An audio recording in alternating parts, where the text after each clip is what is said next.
My wife went out last night and didn't come home until this morning. This is horrible. I'm furious right now, but I'm also depressed as hell. I know what I have to do. It's just killing me that I have to do it. It's fresh and it hurts a lot. My wife didn't come home last night. She went out with a couple of girlfriends, which is pretty normal for her. She's normally back around 2 a.m. on these nights, so I waited up. Around 2:30, I called to check in. She answered, and I could hear people in the background. She told me they went to a party, but were leaving in a couple of minutes. She wasn't home by 3, so I texted. It delivered, but no reply.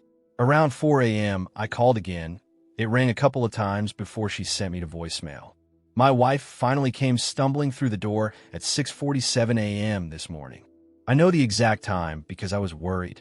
She was wearing a dress she didn't leave the house in, with mesh leggings I've never seen either. The leggings had clearly been torn, and her makeup was smudged. My heart sank when I saw her. My immediate worry was that she had been assaulted. She only shook her head no when I asked her that. I asked her what she had been doing then.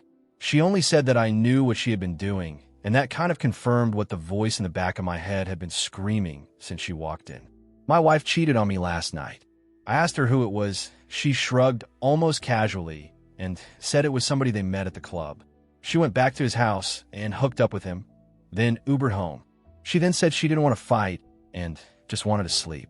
So that's what she did. She's still asleep now and didn't even take a shower before passing out. Suffice to say, our relationship is over. We don't have any kids, and we rent, so it shouldn't be an extremely complicated process. I keep trying to reason myself out of it, pretending there might be something to salvage here. I've always maintained that cheating would be a red line for me, though. I think I need to stick to that now. Small update. True update coming later, but for now. October 17th, 2022. All right, things have happened. I'm no longer at home. I left. I wasn't able to get the day off work today, though, so I'm writing this on my lunch now. It's been a struggle keeping myself together today, honestly. I've had to sneak off to the bathroom twice to cry. Shit's rough, dude. I'll post something more detail later on, because holy fucking shit, there's a lot. I'm exhausted. I've only slept about 4 hours total since this all happened. Does anyone know if I should post the actual update in a new thread, or just update the one I already made? It's going to be a lot of text, probably longer than the first one by a bit. Also, to the woman who felt compelled to send me a topless picture. Thanks, but also no thanks. My heart just isn't in that sort of thing right now.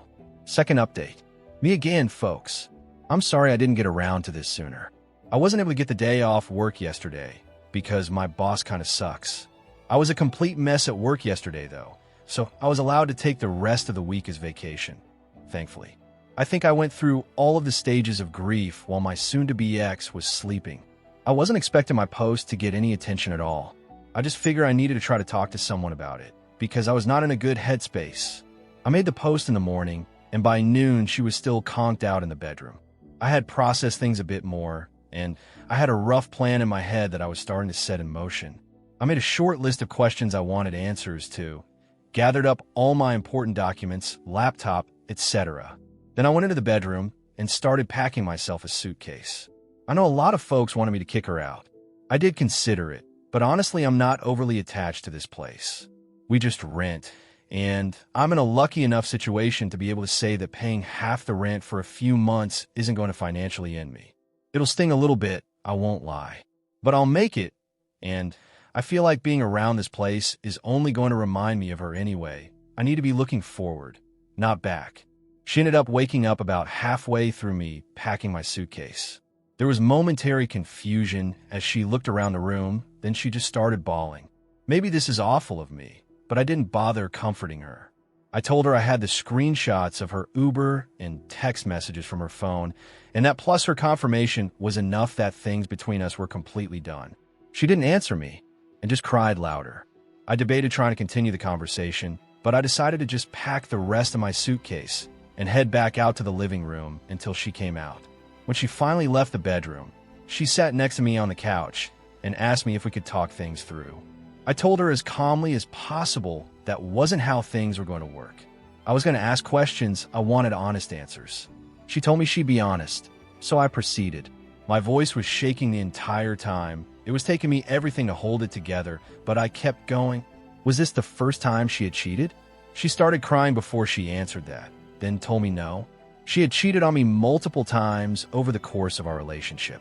It was, and I'm going to use her words exactly here, just sex away from me to let off steam. None of it ever meant anything. I wrote a comment shortly after making my post that all the love couldn't just fade away in one swoop. Well, it can. It hit me right then that I wasn't dealing with my wife. The person I was married to literally wasn't in the room. This was someone different. She refused to tell me exactly how many times she had cheated, just more than last night. Had she used protection? No hesitation from her before she nodded her head emphatically. She seemed surprised I'd even asked that. I'm still going to get tested just to be safe. I did some research into timing, and I'm going to look after it. Were her friends also cheating on their spouses? Yes and no. I tried to get her to tell me which of her friends were cheating so I could get in contact with their spouses. She probably should have, because her refusal led to me messaging pretty much the romantic partner of every one of her girlfriends I could find on social media. There are a couple I don't know or couldn't find, but I did my part. Why did she do it? This was the answer that gutted me the most. I'm going to use her exact words again. I need to have sexual variety. I told her that it's not like our sex life is dull. She clarified. It's not the same as something new. I didn't even have a response to that one. I had expected something about me working too much or not supporting her emotionally. Nope. She just fucked other guys because she felt like it and wanted to have some fun. When I didn't respond, she started asking me about counseling and therapy. I reiterated that our relationship was over. I'd be leaving. What she did next disgusted me. My ex actually tried to have sex with me. She put her hands on me and started trying to take off my clothes. I felt like I wanted to vomit and pushed her away after a couple of seconds. She just kept telling me that she would figure out a way to fix it, that we would work through it together. I told her that there was no way, and she started bawling again. She went to the bathroom and locked herself inside. I was just sick of everything at that point. I called her mother and told her what was going on. The full story too, the cheating, the questions I had asked, and the fact I was leaving. I've always had a good relationship with my ex's parents. They both decided to drive to town, which is about an hour for them. Once I knew someone was on the way, I just grabbed my things and left. Her waterworks in the bathroom were just annoying me because it felt hollow to me, especially given the answers to my questions. I ended up packing another bag before I left and took all the things that I could think of that I felt sentimental attachment to with me. I found a parking lot and sat in my car until I was able to get in contact with a buddy for a place to crash. I tried to take a nap, but I was running on way too much adrenaline. I knew when her parents had made it to the apartment because she started calling me. When I didn't answer those, she started texting me. She had gone from sad and crying to furious. Apparently, I'm a fucking piece of shit for telling her mom everything. Whoops. I'm not sorry. I've received roughly 100 texts from her since leaving. They range from name-calling all the way to begging me to come back, to sending me pictures of the food she ate for some reason. I haven't responded to any of them. I feel like I said my piece before leaving. So that's where I'm at now. We didn't have joint finances, so that part was easy. I canceled all the subscriptions that go to my credit card, just to be sure, and changed all my important passwords. I'm crashing on a friend's couch for the next bit, but I've got some feelers out to some short-term rental places until I can find something more permanent. I've got feelers out for a divorce attorney too. A coworker of mine had a recommendation, so barring something better, I'll probably go with them. I also wanted to say that I was shocked how supportive everyone was, and thank you for that. Truly, from the bottom of my heart.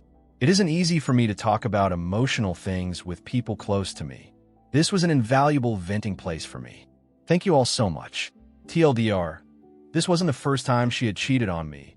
I packed up my things and left, and I think I'm on track to being in a better place. Working on initiating divorce proceedings now. Final update.